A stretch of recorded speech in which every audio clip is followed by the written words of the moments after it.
आप देख रहे हैं इंडिया टाउन न्यूज, भारत की बात।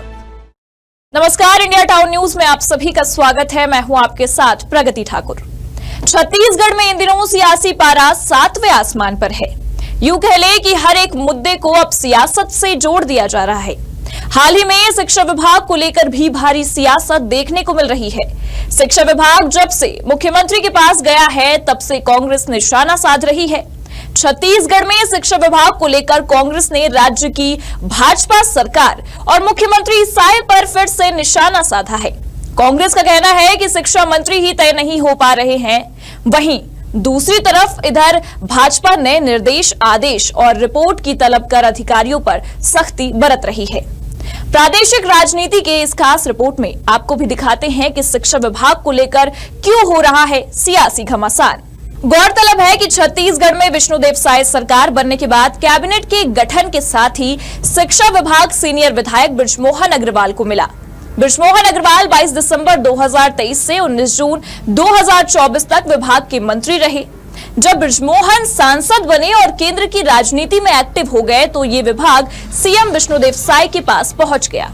ऐसा नहीं है पहले विभाग में काम नहीं हुए, बेशक हुए हैं, लेकिन सीएम के पास विभाग पहुंचने के साथ ही नए तेवर में शिक्षा की चर्चाओं ने रफ्तार पकड़ ली है। एक के बाद एक बैठक होने लगी है। बड़े अधिकारियों से रिपोर्ट मांगी जाने लगी है। अधिकारियों के साथ सख्ती दिखने लगी। सीएम साय के पास विभाग पहुंचने के बाद किन किन मुद्दों पर फोकस किया जा रहा है, आइए एक नजर उधर भी डाल लेते हैं। शिक्षा के नए तेवर पर फोकस। विभाग और स्कूलों का नियमित निरीक्षण होगा।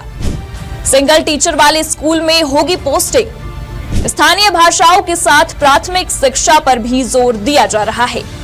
जर्जर भवनों में किसी भी स्थिति में कक्षाएं संचालित नहीं होंगी। विशेष आवश्यकता वाले बच्चे के लिए बनेगा आवासीय विद्यालय।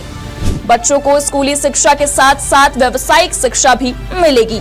इधर मुख्यमंत्री स्कूल जतन योजना के तहत पिछली सरकार ने साल 2022-23 में स्कूलों की मरम्मत के जो काम कराए थे, इसमें भ्रष्टाचार के आरोप लगे हैं। अब इसकी भी जांच हो रही है और 15 दिन के भीतर ही रिपोर्ट पेश करने के निर्देश अधिकारियों को मिले हैं। अब बात करें सियासत की, तो बयानबाजियों का दौर शुरू हो चुका है। कैबिनेट मंत्री केदार कश्यप ने कांग्रेस सरकार को भ्रष्टाचार पर घेरा है। पिछले 5 वर्षों में जो स्कूलों के हालात थे वो बद से बदतर स्थिति में हो गए। सरकार के मुख्यमंत्री और जो तत्कालीन जो वहाँ पर उस समय में उप मुख्यमंत्री थे, उनके बीच में आपसी लड़ाई के चलते, और उस समय जो शिक्षा मंत्री थे प्रेमसाय सिंह टेकाम जी, उनके कारण से, क्योंकि उनको कहते हैं बाबा के गुट का माना जाता था, उसके कारण से उस विभाग की अनदेखी की गई। लेकिन छत्तीसगढ़ की भारतीय जनता पार्टी की सरकार, विष्णुदेव साय की सरकार, शिक्षा विभाग को प्रथम कालते श्रेणी में रखती है और उसकी चिंता करती है और शिक्षा व्यवस्था सुदृढ़ हो इसकी कोशिश करती है। केदार कश्यप के बयान के बाद सियासी पारा और बढ़ता हुआ दिखाई दे रहा है। अब कांग्रेस ने इस पूरे मुद्दे को लेकर ये कह दिया है कि भाजपा सरकार में स्कूल खुलने के समय शिक्षा मंत्री ही नहीं है, और साथ ही साथ पीसीसी चीफ दीपक बैज ने बृजमोहन अग्रवाल को लेकर भी एक बड़ा बयान दिया है कि उनकी नाराजगी जग जाहिर है। अपनी नाकामियों को छिपाने के लिए भारतीय जनता पार्टी आसानी से कांग्रेस के ऊपर आरोप लगाती है। ये उनकी आदत हो चुकी है।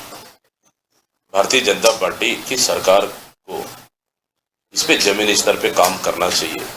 आखिर कर क्यों नहीं रही है?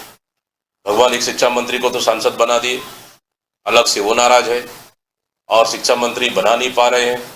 तो इसी से अंदाजा लगा लीजिए कि प्रदेश में शिक्षा व्यवस्था की हालत क्या है। शिक्षा को लेकर सियासी बयानबाजियों का दौर छत्तीसगढ़ के लिए नई बात नहीं है, लेकिन छत्तीसगढ़ में सरकार का संकल्प ये साफ इशारा कर रहा है कि बच्चों के भविष्य के साथ अगर पहले खिलवाड़ भी हुआ होगा तो अब नहीं चलेगा।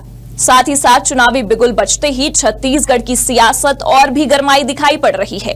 लगातार बयानबाजियों और आरोप प्रत्यारोप का दौर चलते जा रहा है। अब देखने वाली बात यह होगी कि शिक्षा विभाग को लेकर शुरू हुआ ये सियासी घमासान कौन सा रुख पकड़ता है। फिलहाल आज के इस प्रादेशिक राजनीति में इतना ही। फिर मिलेंगे सियासत की कुछ और दिलचस्प खबरों के साथ। तब तक मुझे दीजिए इजाजत। नमस्कार। आप देख रहे हैं इंडिया टाउन न्यूज, भारत की बात।